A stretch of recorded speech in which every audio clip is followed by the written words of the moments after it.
Welcome everyone to Foresight's Biotech and Health Extension Group, sponsored by 100 Plus Capital. I'm so thrilled to have Michael Levin here today. He was recommended by someone whose recommendations I hold very highly. So I'm terribly excited for your talk. I think you're tying together a variety of different super interesting fields. You're definitely, I think, pushing the envelope with the research that you do. I will say no more and let you guide the conversation. We'll have a little break halfway through in which we'll have a few announcements from people in the community, and then we'll go for a longer discussion. I think Michael already said he can stay a little longer, but this is just a reminder from me on the beginning that I will in a second prompt you in the chat to ask questions. Usually what happens at the end of these talks is that we have lots of questions and not the time to cover them all. So don't be shy, ask them early, then we can start upvoting, downvoting questions, because usually at the end of it, we always try to keep them as short as possible, but why not start early with asking questions? So thank you so much for joining today. Michael, it's really a pleasure to finally have you on. We scheduled this a while back already, and you're gonna tell us lots of things about regenerative medicine that I think many people here don't even have on their radar yet at all. You're leading the Tufts Center for Regenerative and Developmental Biology. I will post more on your bio in the chat. For now, please take it away. I'm really thrilled to have you here, and thank you for joining. Thank you so much. And yeah, thank you for having me and for the opportunity to speak to you all about this. So let's see, can everybody see my slide? Yeah, perfect. Okay. So you see here two websites. Please feel free to get in touch with me afterwards if you have any questions that we don't cover. Everything is there, all the primary papers and everything else is there. And I have to do a disclosure. I have a spin-off company called Morphogenesis Inc. with David Kaplan, and I'll tell you a little bit more about that. So I want to give the main point of the talk right up front. And here are the four things that I'm going to try to transmit today. I think that solving the problem of anatomical homeostasis, which I will discuss, is the key to really transformative regenerative medicine, which will address aging as well as many other things. And that the current approaches focusing on stem cell biology, genomic editing, things like this, are limited by themselves. And that what is really, really key is to understand the software of life. And I'll show you some examples of that. A key medium by which cells compute and make decisions in vivo is what we call non-neural bioelectricity. And it now turns out that we have learned to read and write various goal states into the collective intelligence of tissues. And I'll show you some examples of that. And I think fundamentally that cracking this bioelectric code, which is a sort of evolutionary precursor to the electric code that our brains use, will enable a really profound new class of electroceuticals with lots of new applications in birth defects, regenerative medicine, cancer, aging, and synthetic bioengineering. So those are my main points. If we boil down the whole talk to one sentence, what I'm here to tell you is that, like the brain, all of your body cells and tissues make decisions, and these are decisions about structure and function, and that we can now, we have the techniques to actually read the information processing that goes into those decisions and actually modify it rationally. And what you see here is one of our five-legged frogs. And this is my reminder to tell you that you're going to see all kinds of weird looking creatures today. And that is not Photoshop. These are actual real animals that we produce as a means of testing our theories of where shape comes from and how to control it. So let's talk first about some fundamental knowledge gaps. I want to highlight what it is that we don't know despite all of our amazing advances in molecular biology. So what we would like to have is something we call the Anatomical Compiler. The idea is that someday you should be able to sit down at a computer and draw the animal or plant that you would like to have. So not try to create it bottom up from a description of pathways. You shouldn't need to think about pathways. You should be able to, like we do for computer-aided design, when the field is mature, you should be able to sit down and say, I want a three-headed flatworm with a shape that roughly looks like this. And what the compiler would do is convert that anatomical description into the set of stimuli that have to be given to those cells to produce whatever it is that you asked for. Okay, that's the end game for this field. It's complete and total control of morphology. And it might be a liver, and it might be a heart, and it might be a whole organism, or it might be something that's never existed on Earth before. It shouldn't matter. We should be able to take a description of the anatomy that we want and to figure out what stimuli would have to be given to cells to be able to produce it. And the critical thing is that if we could do this, we would immediately have all the answers to birth defects, to regenerating lost or damaged organs, to the defection from the body plan known as cancer, to aging, to all of these challenges to the normal healthy morphology of a body. And so this is fundamentally a problem of information processing, as I will argue. And so the question is, why don't we have this yet? You know, genomics has proceeded very rapidly. Why do we not have this? Because of course, we don't have anything remotely like this. Our control over anatomy is still extremely poor. And so the reason is because there are fundamental gaps in our understanding. And I'll just give you a very simple example. So here on the left, you see an axolotl, and axolotl larvae have legs. And on the right, you see a frog larva, and frog larvae do not have legs. So tadpoles don't have legs. And one can do a thought experiment and say that, well, I'm going to, at the early embryonic stage, I'm going to take 50% of the axolotl embryo, 50% of the frog embryo, I'm going to mix them up, and I'm going to make a frogolotl. Okay, and it turns out the cells do perfectly fine. They actually do work together. But now I ask you a simple question: will the frogolotl have legs? You have access to both genomes. You have access to the axolotl genome. You have access to the frog genome. Will the frogolotl have legs? And if so, will the legs be made entirely of axolotl cells, or will they recruit the frog cells? The point is, we have no idea, and until we do the experiment, of course, right? So even having the genomic sequence, these basic fundamental questions about what shape is going to result are something that we cannot yet answer, and that really holds back regenerative medicine. And so let's just ask the fundamental question: where does shape come from? And so we all start life as this sort of ball of embryonic blastomeres, and then here you see a cross section through the human torso. So look at this incredible arrangement. All the organs are in exactly the right place, orientation, size, position relative to each other. Where does all this come from? And if you know, you might be tempted to say the genome. And so the genome certainly produces the cellular hardware that you need to create this. So the genome gives you all the protein sequences, but the genome doesn't directly say anything about this kind of order. It's simply not there in that way. And so we really need to understand, how do cell groups know what to make and when to stop, right? It's a collective intelligence problem, in the sense that all of these cells are active agents that do various things, and the result of their activity is to self-assemble this amazing organism. And as part of understanding this process, we need to ask, first of all, in regenerative medicine, if part of this is missing, how do we convince the cells to rebuild it again? And as engineers, we might ask, well, what else could we build? Could we build something completely different out of these same cells? And so this central question of where anatomical order comes from and how do we control it is the key, I think, to really profound changes in how we do medicine. So the important thing is that single cells are incredibly competent. So here you have this creature is called the lacrimaria, and you can see what it's doing. It's hunting. It handles all of its physiological, its anatomical, and its behavioral needs all in one cell. There is no brain, there's no nervous system, there are no stem cells, there's no cell-to-cell communication. It's one cell, and it's doing everything it needs on the scale of one cell.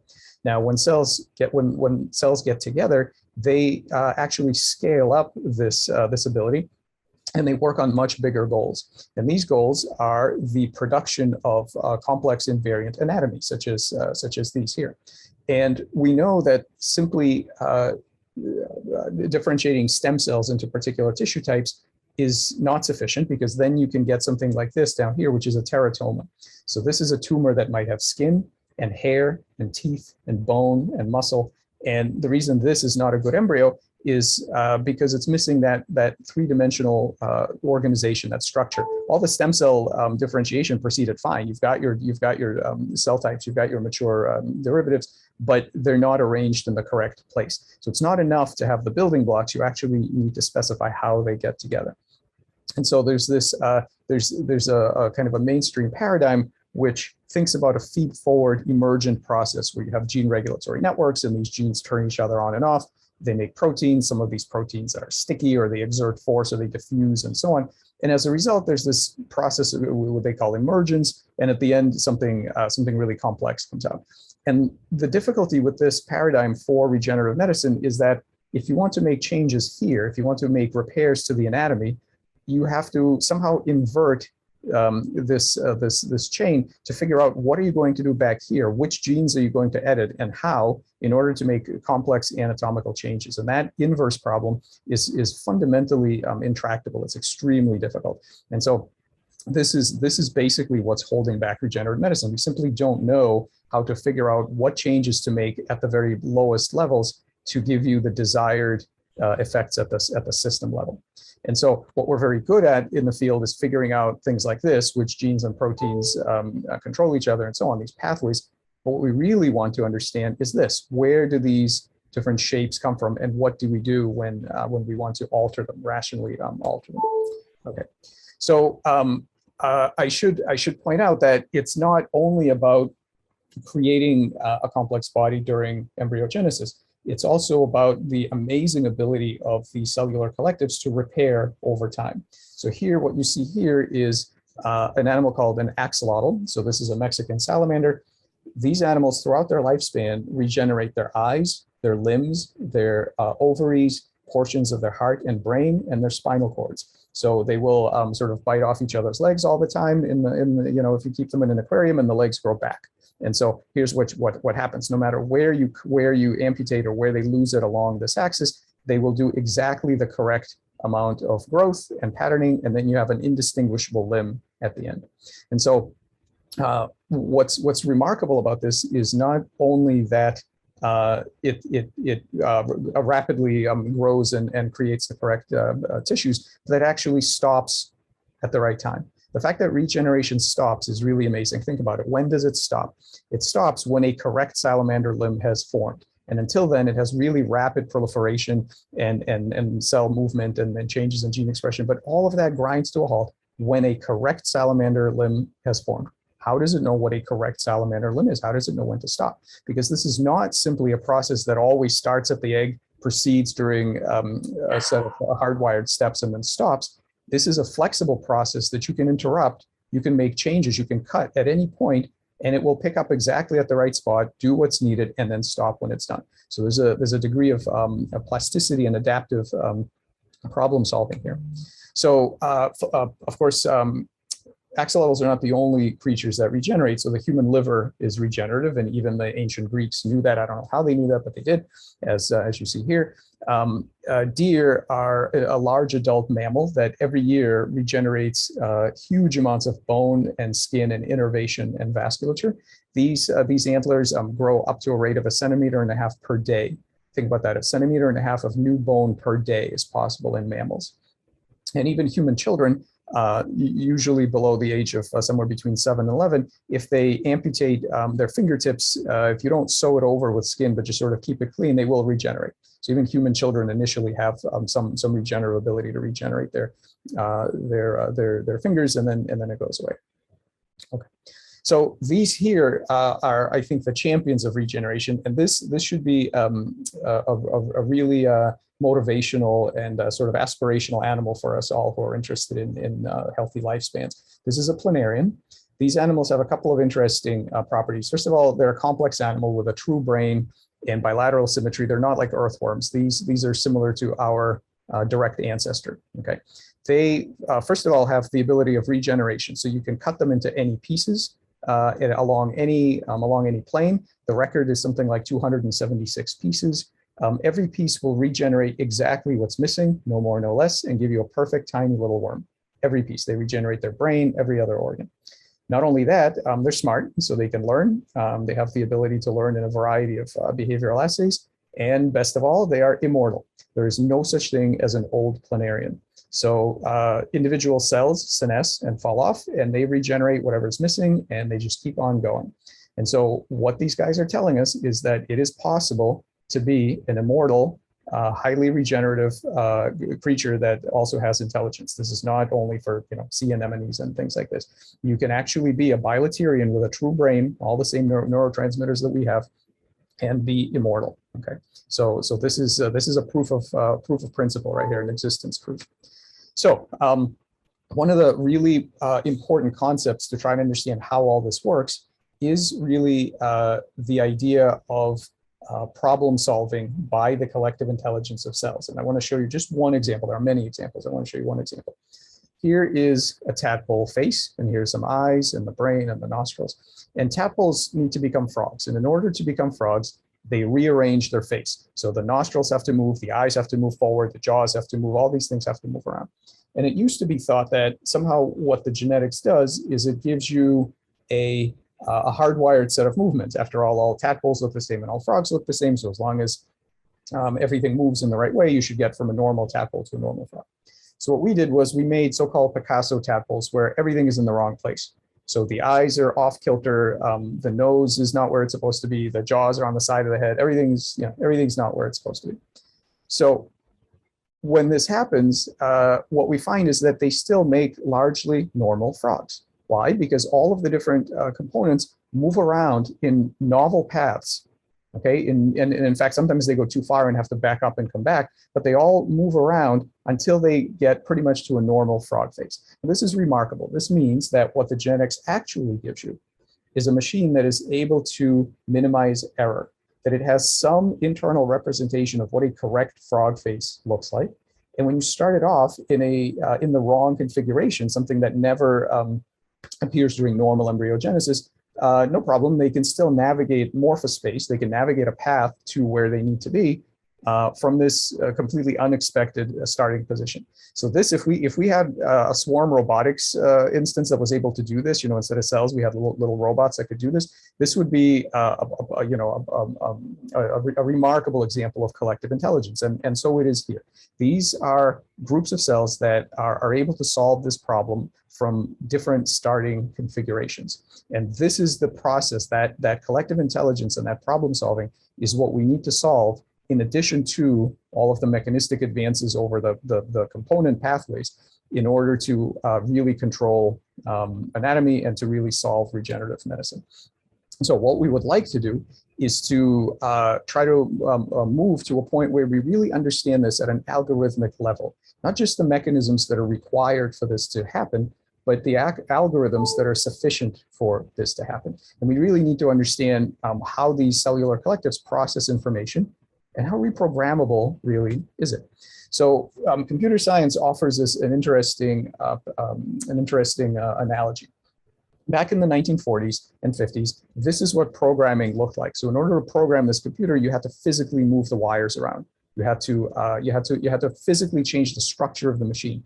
And since then, what the journey that computer science has taken is to realize that if your hardware is good enough, if it's reprogrammable, then you don't need to physically change the hardware. What you can do is interact with it by means of inputs or experiences and take advantage of the software that's in the system and the plasticity that's in the system. Okay, so of course, what you'll notice that all of modern biology is basically down here at this point. We are all of the exciting advances are single molecule approaches. We're rewiring pathways, genomic editing.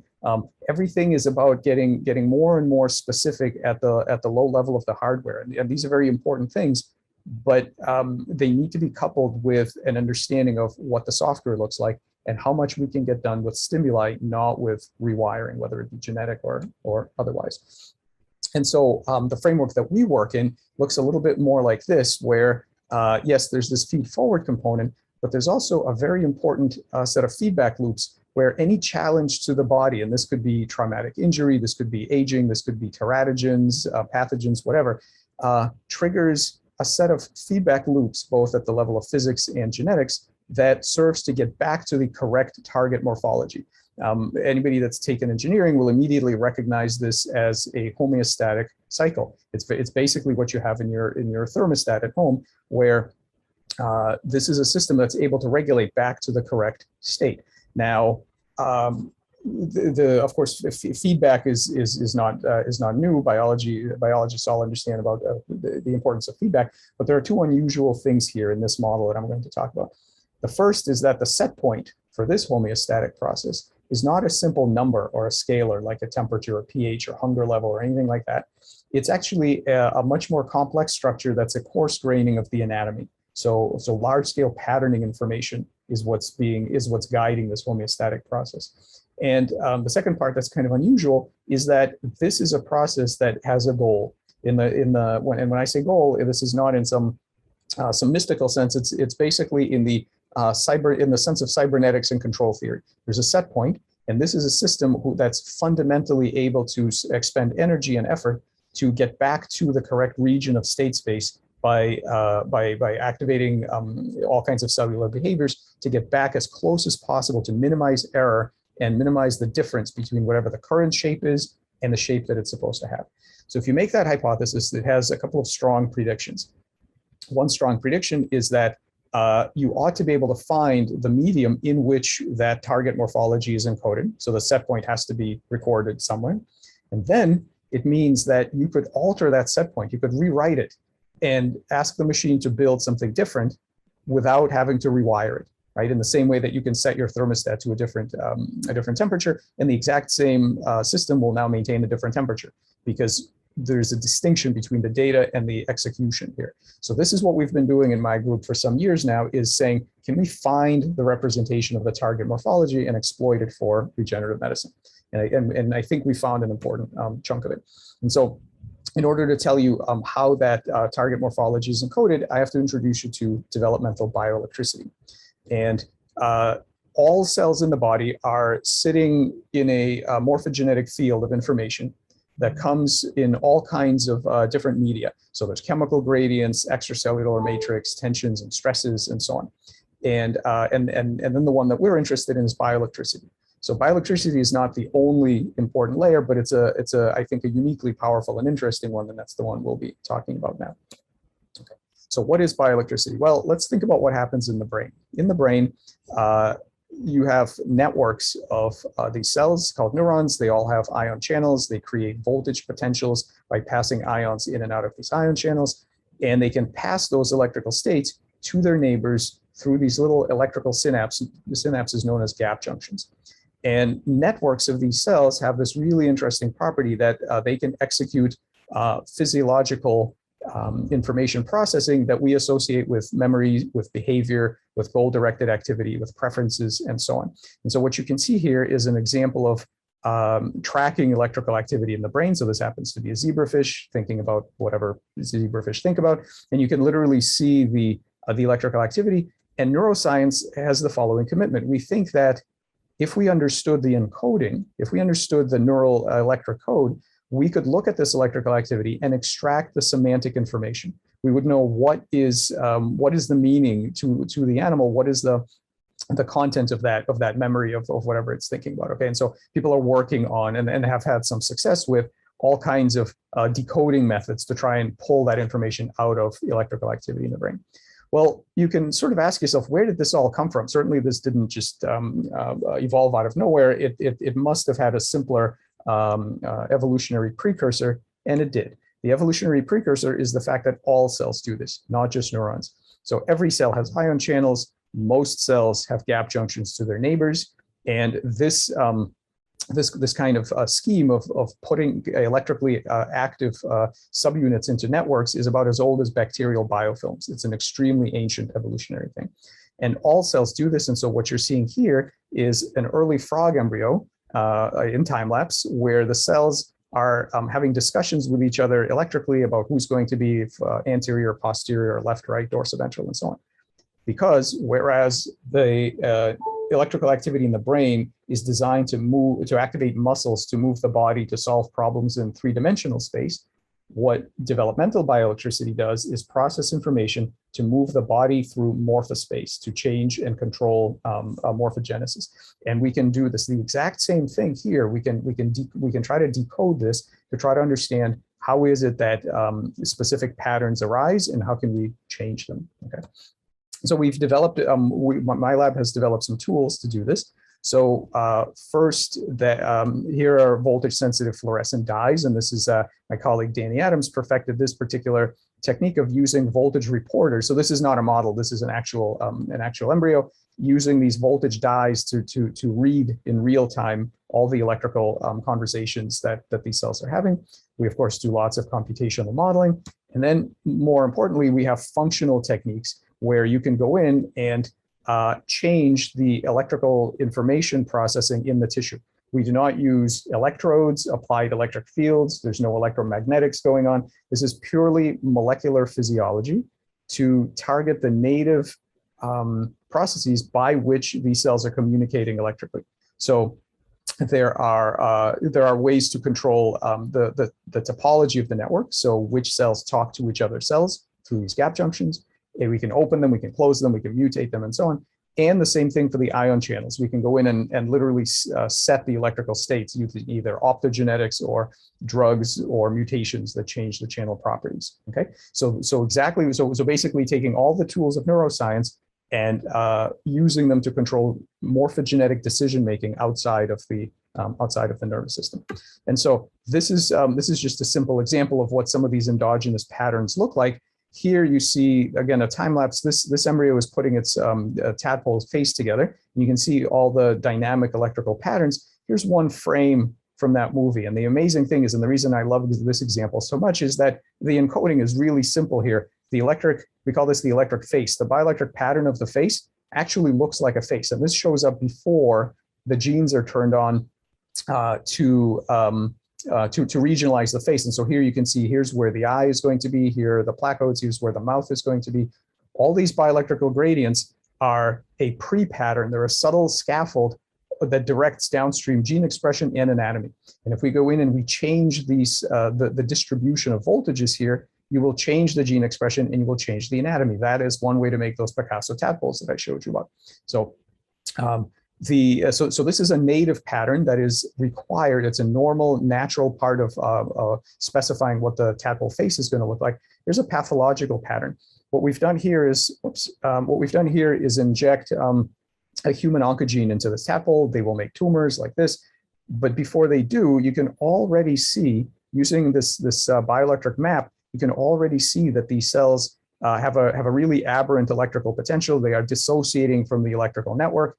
They're basically reverting back to their unicellular state, and they're going to treat the rest of the animal as just external environment. They've unplugged from the collective, and this is metastasis. This is just this is failure to participate in embryogenesis, because the first thing that oncogenes do is uncouple you from the electric network that normally tells every cell what it should be doing. Okay, so the reason we know this is important is that if you then, so you inject tumors like nasty KRAS mutations and so on, if you inject these things and cause tumors, you can prevent the actual tumorigenesis, even though the oncogene is very strongly expressed. So here, this is the same animal, right? So here's the oncogene that we've labeled it with red, very strongly expressed, and yet there's no tumor, because what we've done is co-inject an ion channel that forces these cells into a voltage state that keeps them coupled to the rest of the electrical network, and they simply don't progress to tumorigenesis or metastasis. So we know this is instructive.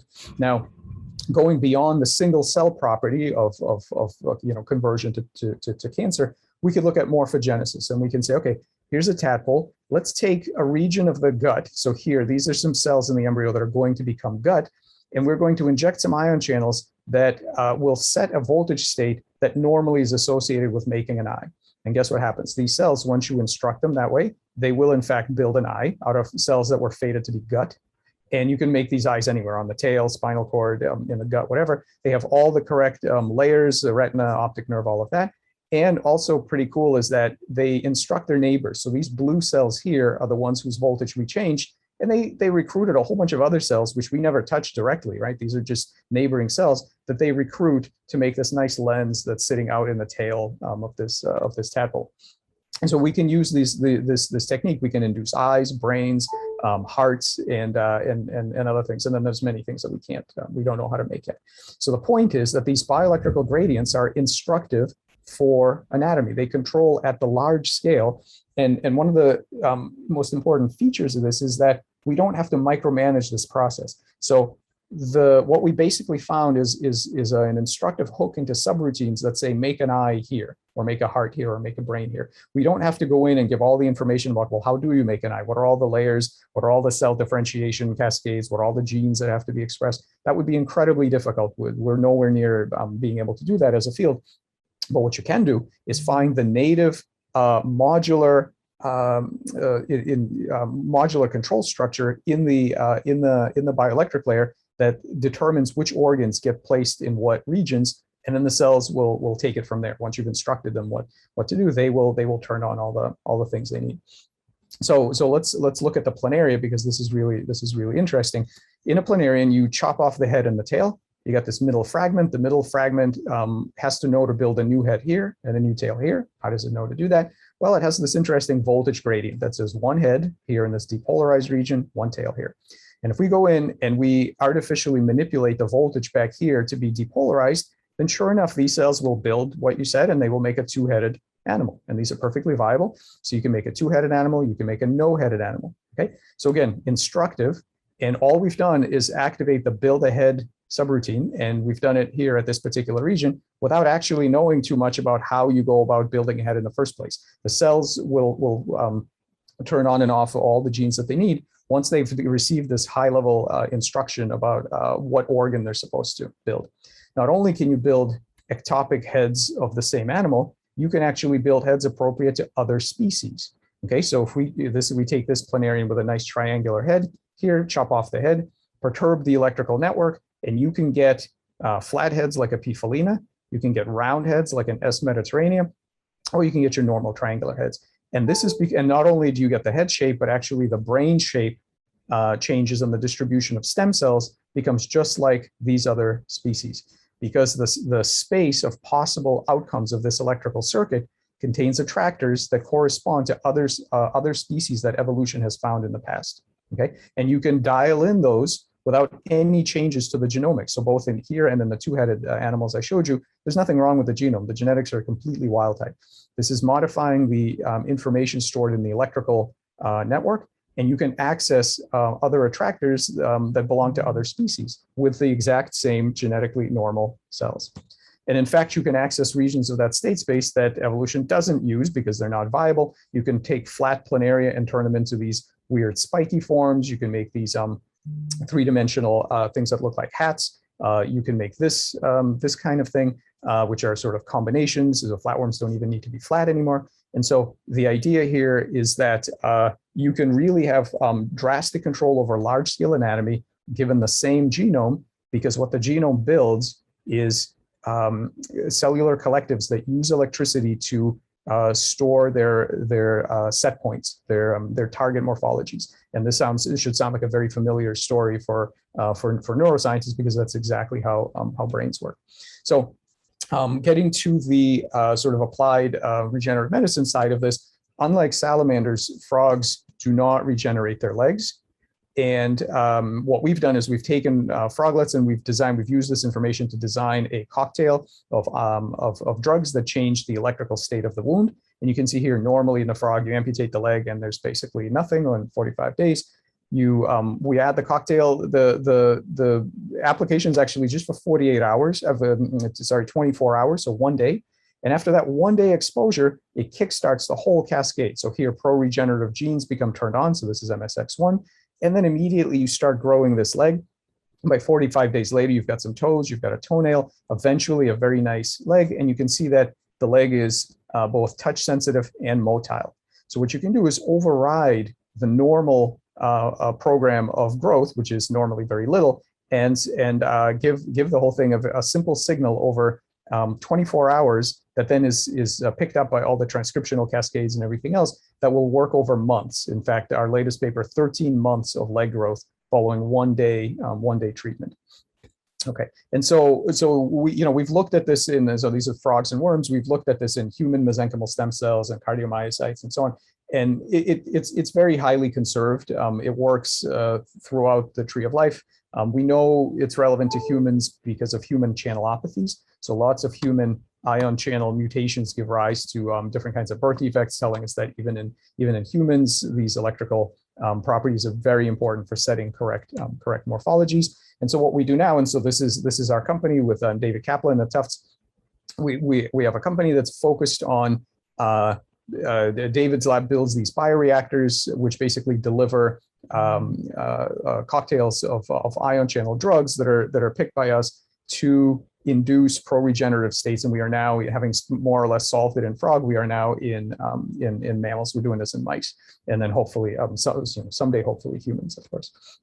So just to start wrapping up here, the point of all of this is that we now are starting to understand the circuits to the point where we can make multi-scale models. So we start with knowing what genes are there to produce various types of ion channels, but these ion channels open and close. So simply knowing the genes doesn't tell you what the electrical states are going to be.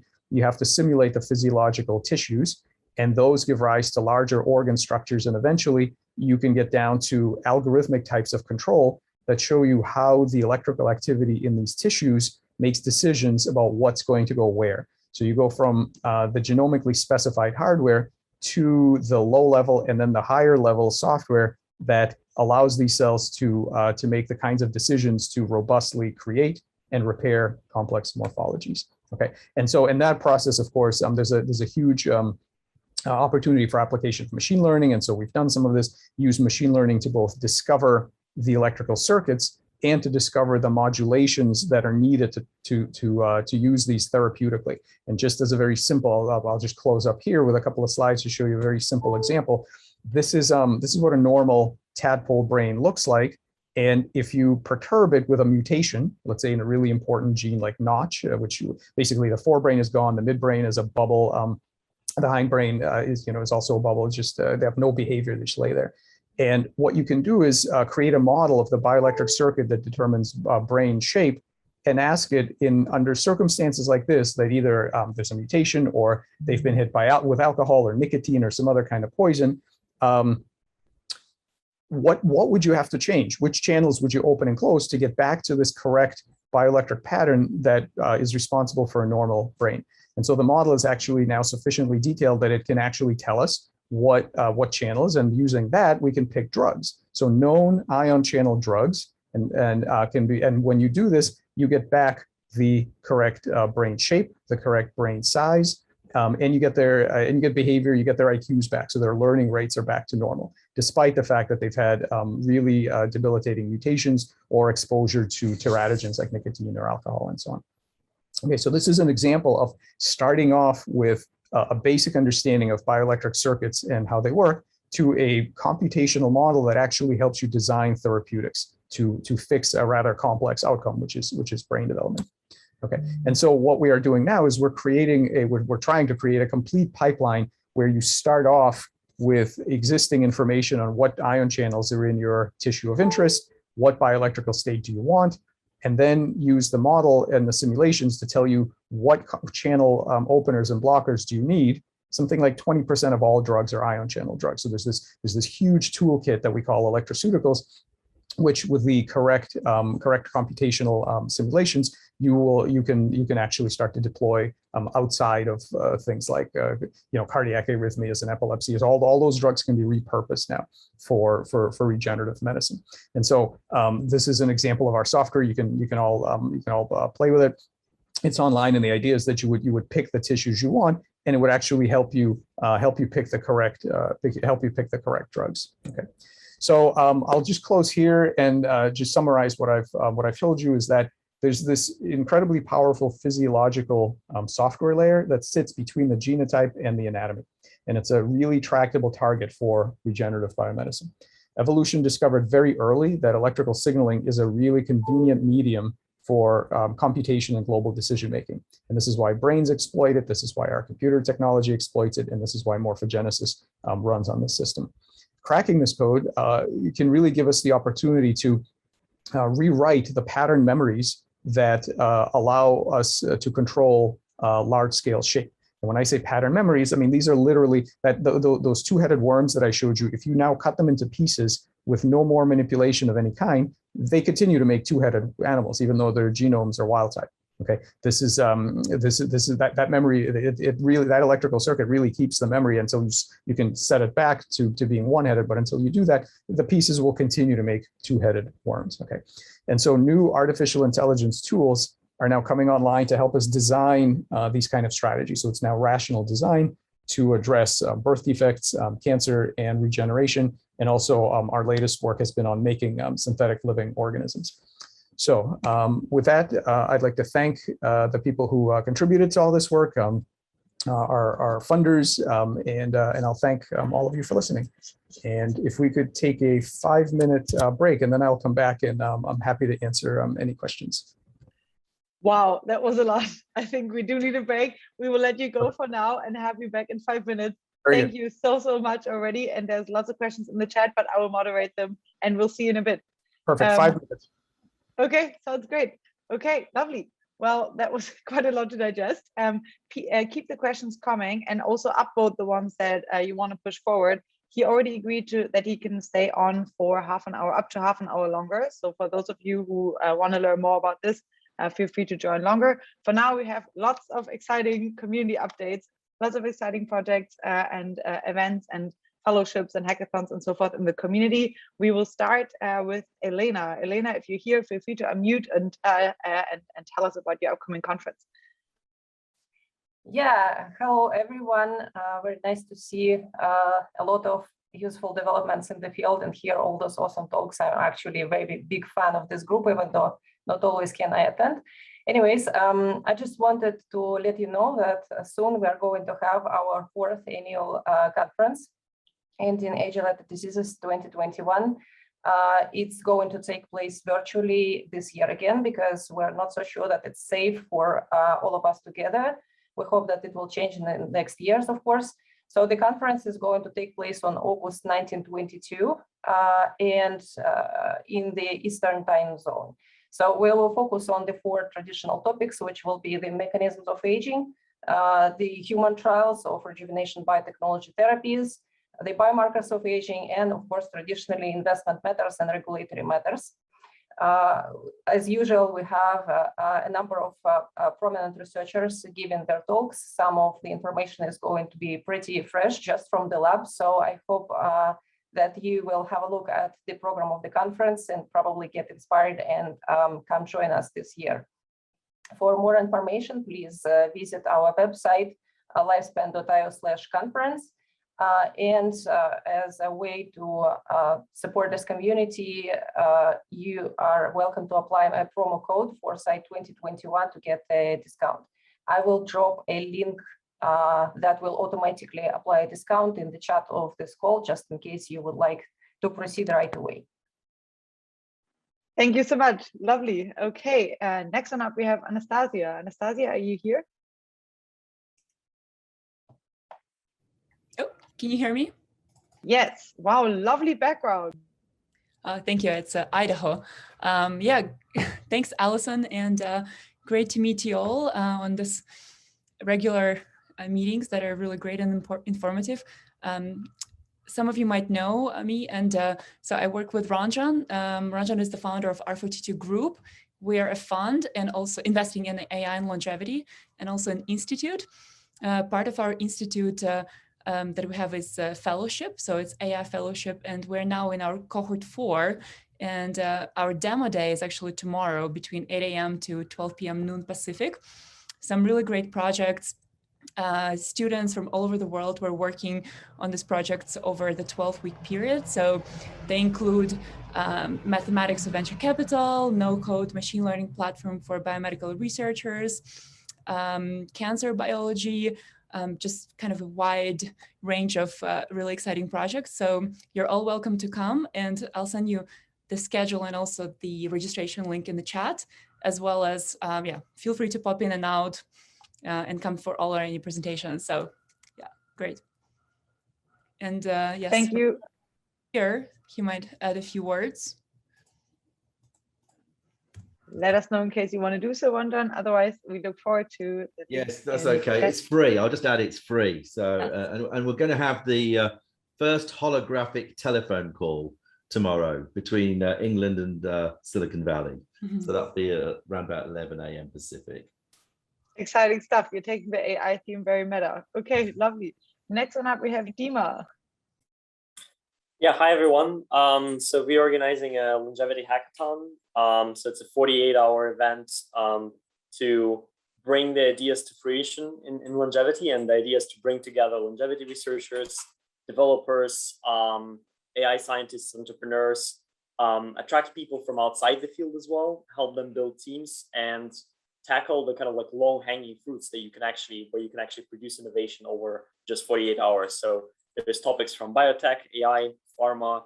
We already have people from all continents except perhaps like Antarctica and Australia. But like there's people joining from all over the world. There's Longevity Tech Fund will invest 100K into the winning teams. So I'm also confident that this will, continue afterwards. And then Foresight Institute is also supporting with the fellowship for 2022. So yeah, please join. We're still looking for sponsors, mentors. Feel free to reach out, and I'm gonna drop it in chat as well, the information about it. Thank you. Okay, I have one more to go, which is the Aging Research and Drug Development Conference in Copenhagen on August 31st to September 3rd. I'll drop a link to that. And as you can tell, there's lots of exciting stuff happening. Nathan, I think, is on the call. Fellowship. I reached out to you earlier. If you want to say something, feel free to do so now or in the chat. Otherwise, I think we have Michael back. Okay, Michael, are you back?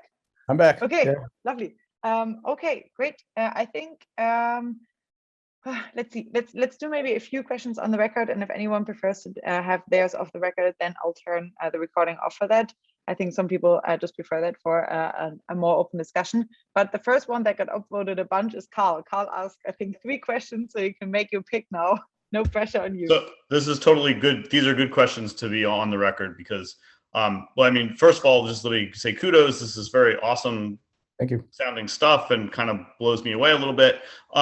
So before getting into, aging and regenerative medicine, even just more basic I have loads of more basic background questions about these bioelectric networks. So the meta question I'll just give 2 example questions. The meta question, that the myriad of questions raises is what's the best modern review or textbook that introduces all those people who don't know anything about these bioelectric networks to that. But so the 2 example questions I had right away were, what is what is within a cell, what is the pathway for these, for this bioelectrics to actually control gene expression, right? So what's going on in the cell that way? How does it work epigenetically? And then the other question I wrote was, in non-regenerative species after development, what do these bioelectric networks do, if anything?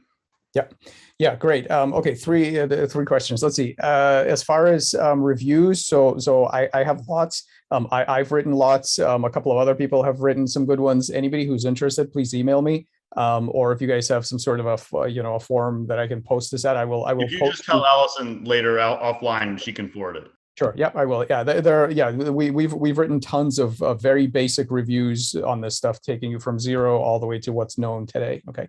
The second question is transduction to gene expression. So on the single cell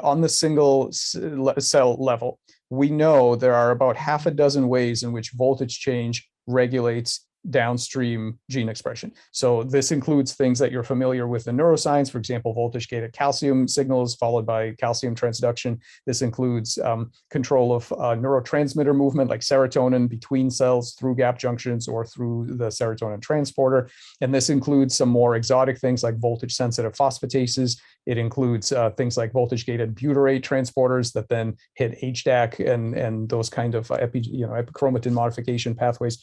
All of that is known. I should say though that it's highly unsatisfying, because it's good information. It's good to have that. The problem is all of that is single cell level data. And if you want to know why your hand doesn't look like your foot, it's good to know the transduction on a single cell level, but you still have to ask about global dynamics that determine the size and the shape and the scaling. It's not enough to know what the transduction looks like on the single cell. And what's the third? What's it doing in adults? I think what it's doing in adults is morphostasis. So it's keeping you together against individual cell senescence and turnover. So usually what it's, and by the way, the interface between bioelectricity and aging is not well understood at all. No one has studied it, right? We haven't even touched it.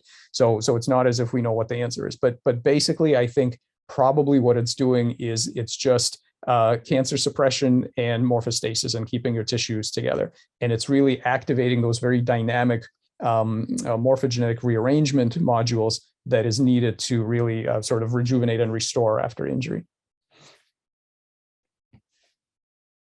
Are you satisfied? Okay, lovely. Glad you snuck 3 questions in, Carl. Okay, next one up, we have Ronald.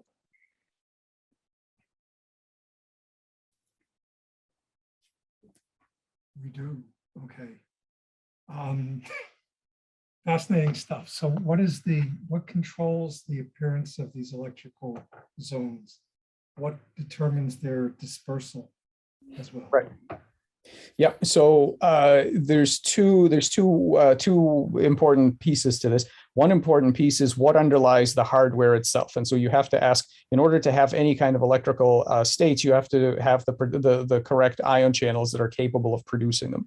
So one thing that you need to understand is what channels are there and what are their properties. So for example, they might themselves be voltage sensitive, or they might be pH gated or whatever. And this controls the properties of these channels are the excitable medium on which these electrical phenomena propagate. Now, the specific patterns, let's say that electric phase pattern, is it's an emergent pattern in the same way that Turing patterns emerge from an excitable chemical medium, or the way that when we talk about this with my students, I start off and I say, visualize you have a collection of electric parts that make a calculator, and when you turn it on, it has a default behavior, right? That the parts were chosen so that when a juice is turned on and the thing is running, it will by default start off at a consistent baseline emergent state, which is 0. Now, past that, it has interesting properties of reprogrammability and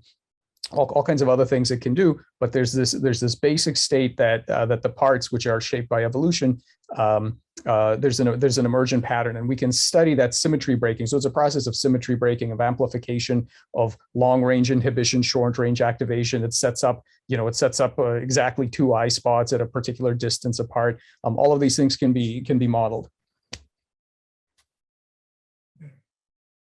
Are you satisfied, Ronald? Yes. Okay, great. Will do. Lovely. Great. Next one up, we have Josh.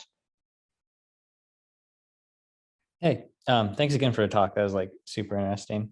My question was for the worms to put planaria. Is that how you pronounce it? If you mentioned that they could have like learned behaviors. I was curious if like the worms chopped up multiple pieces, if once those pieces grow, if all the pieces retain those learned behaviors of like the original worm. Yeah, that's a great question. It was addressed first in the 60s by a guy named McConnell, and he published his observations that in fact they do. So you can take a worm and you can train on a particular task, chop off the tail, raise a new worm from that tail. So we in 2013 we reproduced all that aspect of his work. He did other stuff, but that's what we reproduced, and it's true, they do. So what that's telling you is that even learned sort of behavioral information, not just morphological information, is stored outside the brain, in some form, and is able to be imprinted on the new brain as it forms. It's pretty remarkable because that tail doesn't do anything until the new brain forms, right? So it grows a new brain, and then the information is somehow imprinted. So what you're seeing is learned information moving around within the body. Super interesting, not well understood at all. Cool. Wow. Okay, Ashish is next. Hi, Michael. Very nice talk. Thank you. I wanted to ask which intervention tools are available right now for mainly for the regenerative medicine purposes. Is it mainly ion channel genes or something else also available? Yeah, the tools, I mean, as I see it, the best tools are the ion channel drugs. I mean, in model systems at the bench, ion channel genes are useful because they give you the cleanest, the genetic technologies, like the cleanest for getting pathway information. But I think in medical application, you don't want to have to do gene therapy every time you want to target these pathways, and you don't have to, because I think we've had great success using drugs together with a computational model. That's the key. You need both. You need the available toolkit of drugs that target all of these ion channels, and then you need the computational model to tell you which channels to turn on and off and when to get the correct outcome. And so I see that as the most important toolkit right now. It's the collection of channel drugs. Right. Thank you very much. Lovely. We have Martin next. Hi. Is there a relationship between endogenous peptide-based ionophores and the ionophores you're using? We have used, so the vast majority of our work is not with ionophores. We've done a little bit with ionophores. The main ionophore we've used is monensin, And we've also used a couple other things, but I'm sure there are others. I mean, I don't know about the peptide-based ones, so maybe we should have a conversation offline so that I could learn more about them. But we've used things like monensin, basically. Yeah, but the majority of things we use are not, you know, the ionophores are really kind of a sledgehammer in many ways. We tend to use very specific ion channel drugs that hit classes of different kinds of channels. Thank you. Thanks. Next one up, we have Ellen.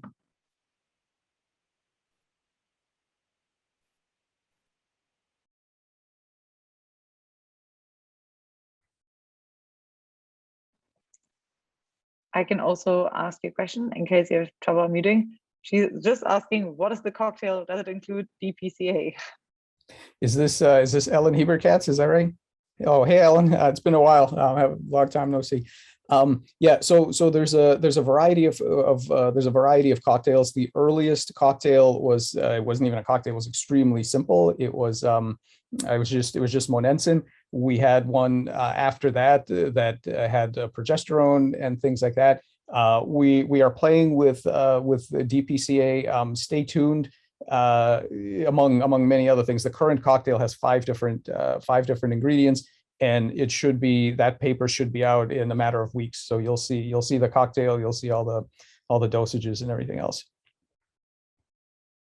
Okay, lovely. Next one up, Anton. Hello. So I was really impressed by your in vivo results with fog limb regeneration.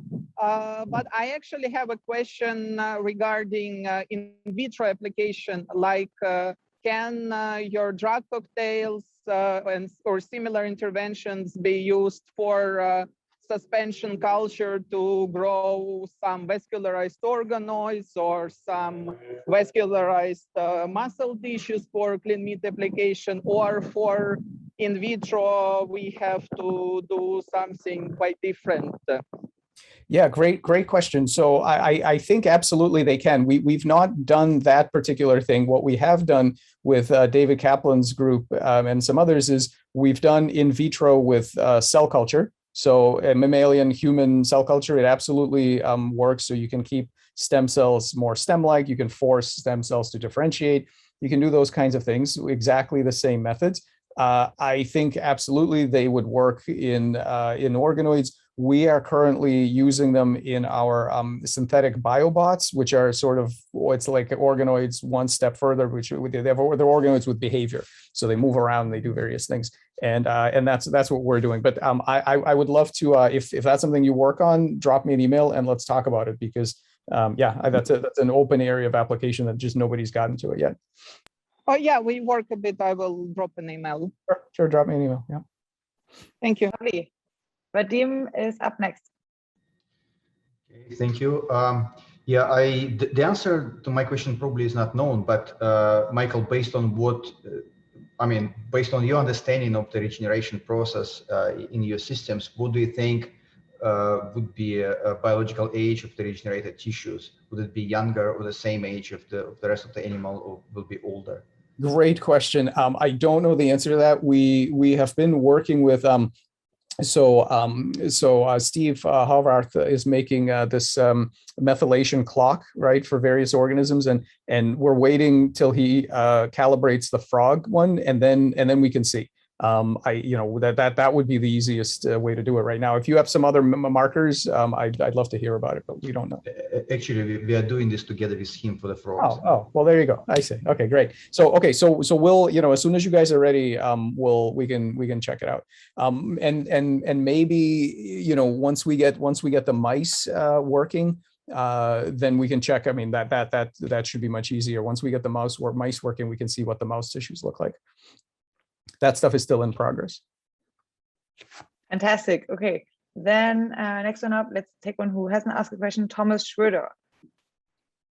Yeah, hi, fantastic talk. So I have a question basically about an example that you mentioned sort of in passing, which is the fact that in deer, antlers grow at rates on the order of centimeters per day. Now, you mentioned in the flatworms that you were able to sort of activate processes that happen in certain species in flatworms that are of other species. And what I'm wondering is whether you think it might be possible to use bioelectrical signaling to trigger bone regrowth on that same sort of order. Yeah, in kind of the same way. Yeah, I mean, optimistically, I think so. It's entirely possible that we will run into some weird aspect of deer physiology that permits it, whereas for humans it wouldn't work. I can't say that that doesn't exist. We don't know, but I don't think so. I think that I think these are all very fundamental things, and I can tell you some speculative stories about why I think humans normally don't do this kind of stuff. But I think it's there to be unlocked. I doubt it's going to be a deer specific issue. Yeah. Thank you. Oh, lots of work to be done. Brad, English. Yeah, you mentioned Sorry, you're breaking up. I can't hear. Generative pathways that maybe someone else could ask it. It might be an internet issue for me. My question's in the chat. Okay. Have you tried sitting a plate of cells atop a conductive plate with a certain pattern to see if you could guide its development? Sorry, what is it? What do you mean by a conductive? What's a conductive plate? Like with a voltage or current running through it to change what would, the underlying firmware. Yeah, got it. You can, so generally speaking, using external electrical signals like using electrodes basically is you can do certain things that way. So one thing you can do that way is provide a vector for cell migration. So that's an easy way. If you have migratory cell types, that is a great way to get them all moving in one particular direction. What's very hard using external electrodes is to set up standing patterns of voltage across tissue, which is what the encoding really is. The bioelectrical code is really spatial patterns of voltage differences across a field of cells. That's actually very difficult to do with electrodes. But if you want to do things like move cells around, that you can do with external currents. Okay, so you might have to go as small as like magnetic nanoparticles or something, pulling around to produce something more interesting like that, or sit with the chemicals. But yeah, I see your point, and you're right. It's too mesoscopic at that point. Yeah, I mean, but the tools are already here. So I mean, if we want to set up a pattern that encodes the correct size and shape of the brain, which is not a simple pattern, we can already do that with drugs. And if you want a more complex pattern, I think what you would do is optogenetics. So you would lay down a light mask that had the exact shape that you want, and you would, your tissue would have, I don't know, channel rhodopsin or something in it. And then we've done that for kickstarting tail regeneration and things like that. I think that right now that's the easier path for this. Fascinating. Thank you so much, Michael. Bleeding edge stuff. Cool. Thanks. Yeah. We have Artem and then Carl. Hi there. Hey. Just earlier to Ashish and the Brett's question just now, I think more operational than a senescence question, but yeah, is there anything you think that could be brought from tip to your computer science background from adjacent fields like microscopy or NGS sequencing to enrich this toolkit that you mentioned of both using the drugs to alter the ion channels and to get access to more of the morphospace, let's say?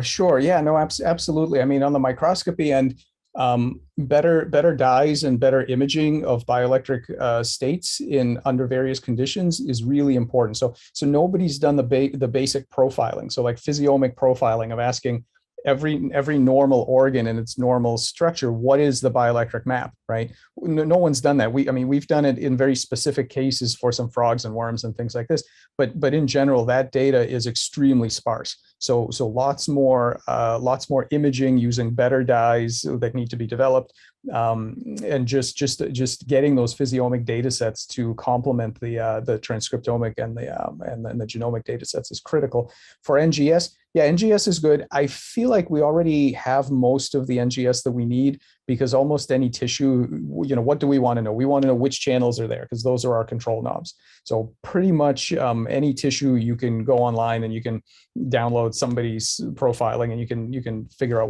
what channels are there. So that's probably not the rate limiting step, but the microscopy for sure. Yeah. Wow. Okay. Now, Carl, you go again.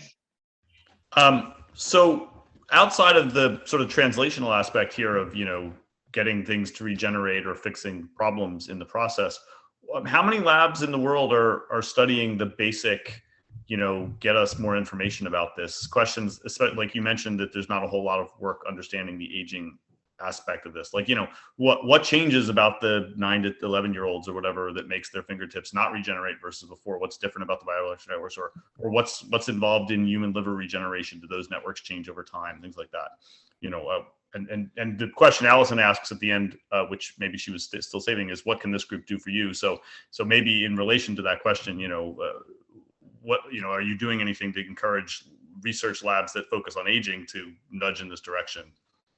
Yeah.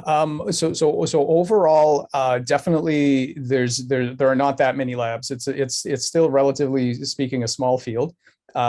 There are people who work in bioelectricity and don't know they work in bioelectricity. And what I mean by that is people who, for example, if you study Anderson-Tawil syndrome, right, and you're a geneticist and you don't care about bioelectricity, but you care about Anderson-Tawil syndrome, and then eventually you sequence it and you find out that, whoa, it's a potassium channel. Why do my potassium channel patients have craniofacial dysmorphias?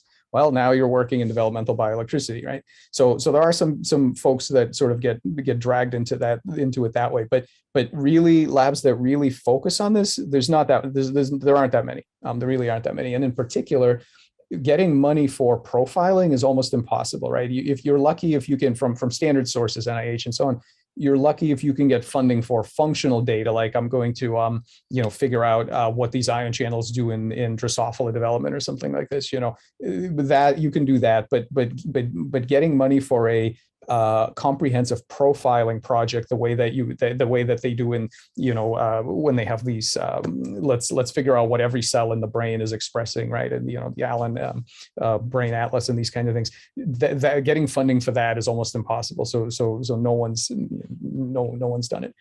As far as your last question, yeah, I mean, I would love to get into aging. I'd love to collaborate with anybody in this community. Generally speaking, what we've been doing for years now to try and lower the barrier for other people to get in is that we publish a lot of reviews and a lot of how-to protocols. So we put everything online as far as if you wanted to get into this from whatever system, whatever you're interested in, here is like literally step A, B, C, what do you do next, right? And so we send out gift baskets of reagents. We provide all the plasmids, the dye protocols, all the data interpretation stuff. We all of that is out there.